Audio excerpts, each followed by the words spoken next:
Today I am talking about probably the worst comic book movie slash superhero movie take I have ever seen in my life. Be sure to leave a like if you enjoy this, subscribe for more content. I do plan to do more content like this. This is just kind of some laid back chat, a fireside chat between you and me, the boys, having a good time. Here's the thing. This was pointed out by someone on Twitter, not to me specifically. I followed him because he seems like a really nice, cool guy. He actually followed me back, so if he sees this, I hope that, positive things only. This is not his opinion. He was retweeting an image of a take from the internet. And you might think that this take would be a joke, right? You might think that it would be satire. Nobody ever thinks this. Well, you would be completely wrong because this guy, his mentions and his tweets underneath, they are filled with responses from people that actually are trying to morally justify the actions of several villains throughout a lot of different movies. And it's insane. So just worth mentioning, when I show you this guy, he didn't say any of this. I didn't want to block out his name though, because I looked at his art. He's actually an artist and he does some really cool stuff. He's got some really cool sketches of Batman and some other superheroes. Seems to be a big One Piece fan. So I recommend checking out Kale's Twitter, giving him a follow and checking out his art, because I think he could be going places with what he's doing. But he pointed this out on Twitter: films where the script presents the morally correct person as the villain. And we have X-Men Days of Future Past, Black Panther, Spider-Man Homecoming, and then High School Musical. That last one, by the way, we will get to High School Musical. Don't worry, my fellow fans. I'm not really a fan of High School Musical. But Kale points out, in what world is Killmonger actually morally correct? And Vulture too. All he did with his money was create dangerous weapons and put them on the streets of already less fortunate neighborhoods, and he gets himself a nice house. So it's crazy because you would think like, yeah, that's it, right? Said and done. Kale covered it all. What do we have to talk about? But there were so many people under here that I'm not even going to run through these replies. You should just look at them yourself, who are trying to justify some of these villains, like Trask, or like Magneto, or like Killmonger. And it's absolutely crazy. Looking at this, I can't believe that anybody could think, first off, Trask. Trask was the villain of X-Men Days of Future Past. Now, I'm going to make an argument that there's two villains of Days of Future Past. There's an antagonist, and there's sort of a deuteragonist, who is a semi-antagonist as well, or a secondary antagonist. Now, the antagonist of Days of Future Past is essentially Trask, Bolivar Trask. Now, he is a human supremacist in a lot of ways, but he's also someone who understands that mutants are superior. At least that's his ideology. Like, he believes that mutants are so superior to humans that they could wipe them out completely. That next step of evolution is going to be too powerful for humans to fight back against, and that they essentially need to kill the mutants before they are able to do that. That's why he develops the Sentinels. That's why he actually wants to enact these programs to hunt down mutants. And that's why in the future timeline of Days of Future Past, when we look forward into the future, we see that mutants and mutant sympathizers are in concentration camps. And actually, because at that point, essentially humanity had evolved to the point where they all had sort of mutant genetic markers in them, even if they weren't mutants, the machines actually rounded them up too. So it was almost a Terminator Skynet situation, where not only all the mutants had been put in basically World War II camps, but all of the humans had as well. So this is a racial supremacy thing. It's impossible to argue that Trask was in the right for this, because his entire methodology was basically a hateful, angry World War II almost inspired ideology of get that race before they get us. Let's wipe them out completely. I don't know how racial genocide is able to be argued by people on Twitter, but it is, sadly, and not all the people doing so are white. So take that for what you will. The comments are a cesspool under that tweet. But the secondary antagonist of Days of Future Past is Magneto. Now, he starts out as sort of a protagonist with Charles Xavier in a way. He's the deuteragonist, but he also functions as a secondary antagonist or a villain in the story, because it does hit a point where he gets an opportunity to essentially wipe out the leaders of humanity in order to prevent them from wiping out humans in the future, not knowing, though, that that action would essentially propel Trask's program forward. Killing Trask would have propelled his program forward, and it would have led to the future of Days of Future Past originally that they were trying to undo, right? So we already know that the ends didn't justify the means anyway, because what he would do would eventually lead to mutants' extinction regardless, even though it was done to prolong that in his mind. But even if it didn't do that, again, this is the same idea of kill them before they kill me. I'm going to wipe out the humans because they believe that we are such a threat to them that they need to die before they can kill us. There's really no moral superiority here ever. If you were going to look at this list as villains who have a point, I would agree with you actually on that. The point, I'm not saying they're good points, but like Bolivar Trask's point of mutants could wipe us out, so we need to get rid of them. It's like, yeah, you got a valid concern about human beings being wiped out, but your methodology of preventing that is absolute insanity. It's the same thing with Magneto. It's like, yes, you have a point here, but as a Holocaust survivor witnessing that, right in front of him, watching his mother die, all this stuff, he was very clearly personally motivated, Magneto, by rage and anger of having seen this before and biased takes, because he lived through a version of it, that he wanted to cause more evil to prevent more evil. When we get to Black Panther, it's the same exact thing. There were a lot of people in the comments trying to argue that Killmonger is morally superior and correct in this movie because T'Challa is a weak king. He couldn't control his kingdom. He couldn't help black people across the world. By the way, just saying, was not his job to. T'Challa was the king of Wakanda. That's it. Just like the president of the United States, being a white person, has no moral obligation to help white people in Ireland, really, beyond being a nice guy. He did not have an obligation to do this. Wakanda, at the end of the movie, chooses to outreach to other communities to try and help them out to prevent more hateful people from Killmonger from being created, right? And yes, Wakanda definitely screwed up. King T'Chaka was kind of a hypocrite, like he would visit these neighborhoods and stuff. He had his people pretending to be poor, pretending to be economically disadvantaged, and hiding in plain sight among people that they weren't even going to help. Absolutely, Wakanda is kind of a hypocritical nation throughout that story, and it's shown to be, which is why T'Challa is trying to change that at the end, right? That is a morally responsible way to address a criticism, to address a failure. T'Challa sees the problem. He didn't see it before. He slowly comes around on it, and then he decides to outreach and help other communities in the world. That's his solution. Is it perfect? No. But what's Eric Killmonger's solution? Let's take a look. Well, his whole ideology is based on death. Why do you think he got the name Killmonger?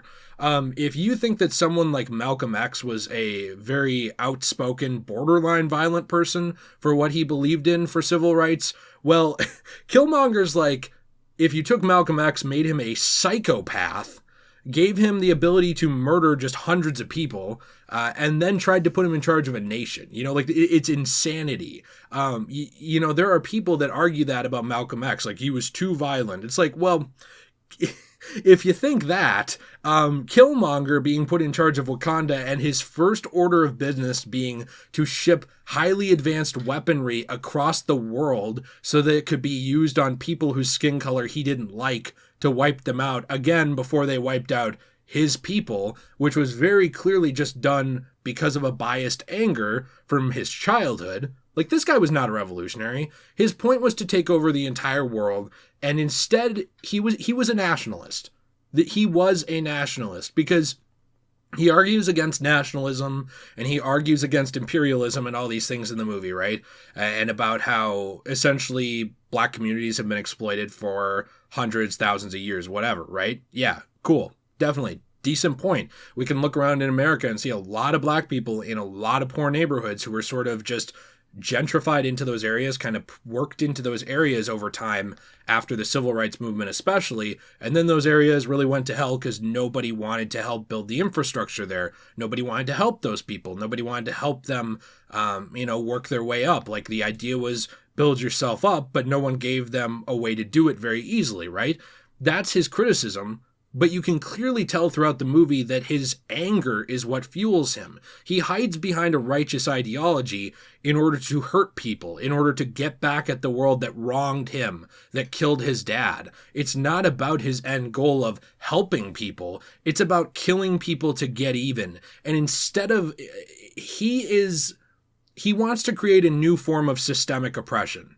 That's what Killmonger wants. He's a nationalist who wants to create his own nation, essentially, where he is the top class. He doesn't want to get rid of classism. He doesn't want to get rid of racism. He doesn't want to get rid of any sort of ism or systemic issue. He just wants to create new ones where he's in charge.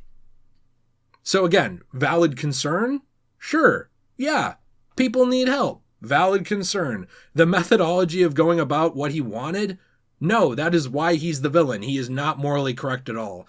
Spider-Man Homecoming is such a fast one to run through because here's the thing. Even Kale pointed this out.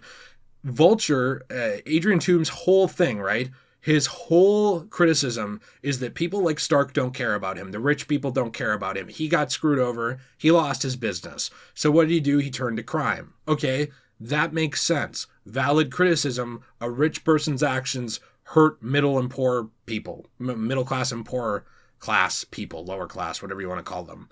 Valid concern. His methodology of addressing that is he goes into essentially crime. He peddles weapons into poor neighborhoods, funneling gang wars, which get a lot of innocent people very likely killed, even though we don't get to see that ground level death. But actually Donald Glover's character talks about it. I don't know why I can't remember his name at the moment, but he talks about that in this movie, in Homecoming, about how essentially these weapons are being funneled into these neighborhoods and it's making them more and more dangerous, right? Like he went to buy a pistol and they were trying to offer him alien technology in this movie. That is essentially Vulture's way of dealing with this injustice, is to become rich himself. He's a hypocrite. He takes the money from running these guns, destroying neighborhoods, essentially fueling gang wars, right?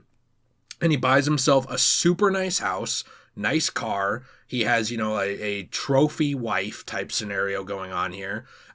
That's what he went for. Money for himself. That's his solution. Valid criticism? Sure. The answer? No, not valid at all. And finally, when we get to High School Musical, this is one that I was talking to Jill about, actually. There really isn't a villain in this movie. What was the name of the rich preppy girl, Jill? I don't know if they'll hear you from back there. Sharpay? Is she the villain? Like, I mean, isn't she just kind of a bully? I watched that movie a long time ago when I was younger. The only thing I remember is Sharpay bullying Gabriella a little bit, and them trying to get into theater, and Zac Efron's dad is like mad at him for choosing theater over basketball. So yeah, I don't get who the villain is from this, because I watched this when I was really young too. To be fair, I'm not an expert on it. I actually like Zac Efron as an actor. I think, if you want to see him It's a cheesy romance, is what it is. Yeah, I don't like the movie, but I like him, especially in some of his comedy roles, and I thought he was great in Greatest Showman as Philip Carlisle. But I don't know what the point is of High School Musical. I guess that bullying is okay. I think everyone could agree with that 100%. So, I mean, maybe that's the one okay take in here. No, I mean, it just doesn't even make any sense. Like, I would think that this whole thing would just be a satire, 100%. But reading through these comments of people defending these characters like, Trask and Killmonger and even Vulture, it's like people mistake valid criticisms of society or whatever as doing the right thing. You can look at Joker for that, for example. Like, Joker was an awesome movie. The criticisms Joker has of society are correct in a lot of ways. The whole thing with Arthur Fleck being a sort of disenfranchised, pushed down, pushed into the lower class, even how his mother treats him, all this stuff, right? Dealing with mental illness, being pushed off of his medication, and how society caused all these things. Valid criticisms, but his answer, not of the self-defense on the subway, which he then followed up by hunting down the people who tried to hurt him, which goes beyond self-defense, but not just that, but also his response of turning to violence later on in the movie. While it's understandable why he did that, I don't think many people would say it's justified, like him murdering Murray, right? I don't think a lot of people would say it's justified. Was Murray a dick? Yeah, 100%. Should he not have? He has the insanity plea. Yeah, he does have the insanity plea. It's just funny though. It's like, the ideology behind this take is two wrongs make a right, but it's not even the ideology of like a partial wrong stopping another wrong makes a right. It's like insane wrongs, like racial genocide. This isn't like Red Hood shoots the pedophile. This is like Eric Killmonger decides to create a new system of racial oppression because he has daddy issues. And that makes it okay because his daddy died. What are we doing here?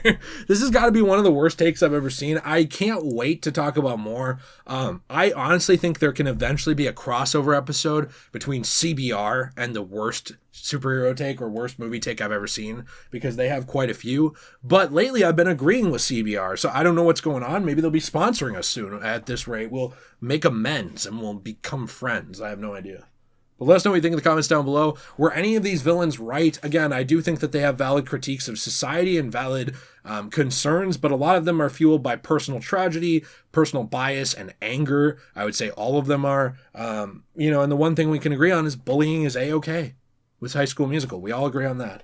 Bullying has no, I don't know what you'd say. It doesn't see color. It doesn't see age. It's just mean. You could call Sharpay racist, because I think Gabriella was a Latina girl. And Sharpay was white. Was she being racist? No. Oh, okay. But people could call her racist on Twitter if they wanted to. I get get behind that take. Let us know what you think in the comments down below. Be sure to leave a like if you enjoyed this. Subscribe for more content.